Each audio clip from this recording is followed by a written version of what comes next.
في هذا الشرح الجديد غادي نحاول نعطيكم الخبرة ديالي من هاد القضية هادي ديال الصباغة والأثمنة ديالها.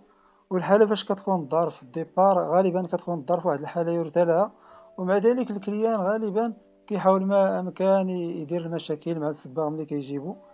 أولا كيستهان بالخدمة اللي عنده في الدار، مثلا كيتجاهل المشاكل اللي عنده في الدار، الميديتي والتقشار والميديتي اللي كيكون في البلافوات، الشقاق اللي كيكونوا غالبا هو كيتجاهل هادشي كامل ملي كتجي عنده، وكيحاول ما امكن يزير على الحريفي في الثمن، وكيبدا يبدل في الحريفيه، كيعيط على هذا كيعطيه الثمن، كيعيط على واحد اخر كيعطيه الثمن.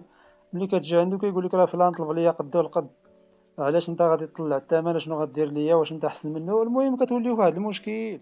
كلشي مزيان، الحيوط مزيانين، الحيوط نقيين، راه فايت مصبوغه، الهضره خاويه، ما غادي تستافد حتى شي حاجه. مثلا شي واحد كيبغي يدير خيال والدار عنده مصبوغه بالزيت، صراحه وقعت لي هاد القضيه انا ما مره ما جوج، كنلقى الدار دايزه بالزيت. كاين اللي كيبغي يدير ستيكو، وكاين اللي كيبغي يدير خيال.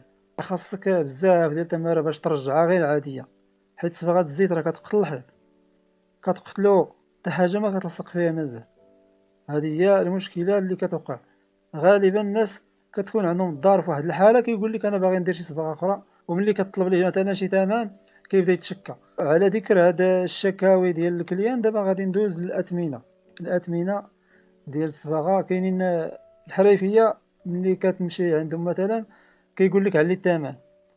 الحريفي ملي كتمشي عند مول الدار كيقول لك علي الثمن، علي علي علي، زعما خصك تطلب الفوق، خاصك تطلب مليون مليون ونص. كاين اللي كيطلبوا كثار من هاد الثمن هذا. علاش؟ حيت هما كيعرفوا باللي كاينين المشاكل في الخدمه. الا مشيت تدخل للدار غادي تلقى مشكل مع مول الدار في النهايه. داكشي علاش الاثمنه بعض المرات كيكونوا طالعين هما كيضربوا الحسابات لهاد الشيء هذا.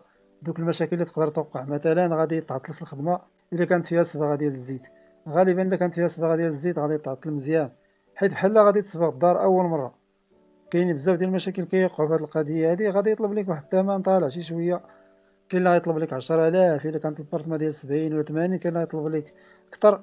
الا لقيتي شي واحد الدريويش غيطلب لك ديك 6000 درهم على الاقل، على الاقل، على الاقل.